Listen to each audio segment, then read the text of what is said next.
এই নাও পাপড়ি চাট খাও। তুমি খাও। না না তুমি খাও, খাও। কেমন বানিয়েছে? হেভি। হেভি না? এখানে পাপড়ি চাটটা না দারুণ বানায় জানো তো। খাও খাও খাও। A few moments later.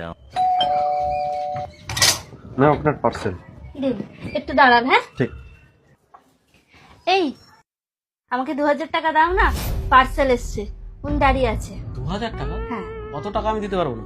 বাহ বাহ বাহ বাহ বাহ বাহ, তুমি আমাকে এভাবে বলতে পারলে? হ্যাঁ বলতে পারলে।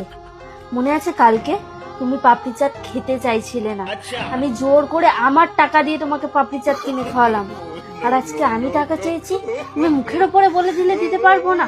বাহ, তুমি জানো ওই টাকাটা আমি কত কষ্ট করে জমিয়েছিলাম, তিলে তিলে ওই টাকাটা আমি জমিয়েছিলাম। তোমার কি মনে হয় আমার কিছু খেতে ইচ্ছা করে না? আমার কিছু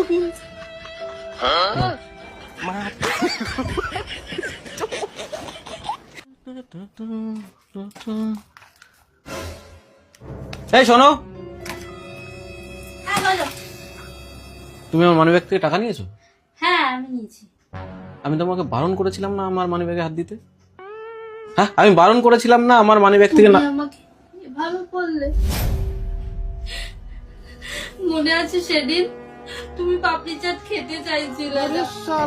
আমি আমার নিজের জমানো টাকা থেকে তোমাকে পাপড়ি চাট খাওয়ালাম, তোমার মানি ব্যাগ থেকে টাকা নিয়েছি বল তুমি আমাকে এভাবে বলছো? মানে মানুষ কতটা বেঈমান হতে পারে। আমার জমানো টাকা তোমার আমি পাপড়ি চাট, একবারও ভাবিনি। তোমার পাপড়ি চাট আমরা কয় টাকার পাপড়ি চাট খেয়েছি আমি? 50 টাকা। আবার ফুচকা খেতে ইচ্ছা করেছিল, আমি খাইনি। নাও নাও 50 টাকা ধরো ধরো। আরে না।